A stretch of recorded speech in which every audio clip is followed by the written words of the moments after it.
Our current numbers suggest that roughly 5,500 of the evacuees are actually in the reception centres, while others have found alternate accommodations on their own steam.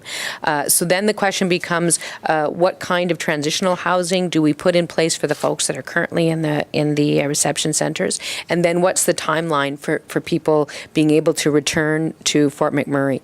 So a lot of that planning depends first on people registering at Red Cross so that we know where they are and what their needs are. And then secondly, of course, waiting until we have the situation under control in Fort McMurray so that we can go back in and assess the level of damage, the likely time of re-entry, and what it is we have to plan for in terms of between now and there.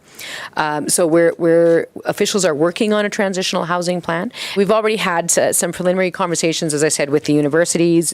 We know that there's residences that are available, NAIT, SAIT, U of C, U of A. So those are our preliminary options. There's other options that are being considered as well in terms of short-term apartments. We've already had some actual property management companies offer up 3 months free rent in certain rental properties. So that's a wonderful thing, and our thanks go out to those companies. So we're in the process of collecting the inventory in terms of places for people to stay on that transitional basis. And as I said, we're hoping to have more detail for you. We're working very closely with the City of Edmonton as the first spot. But again, we need to first make sure that we know from Albertans where they are right now.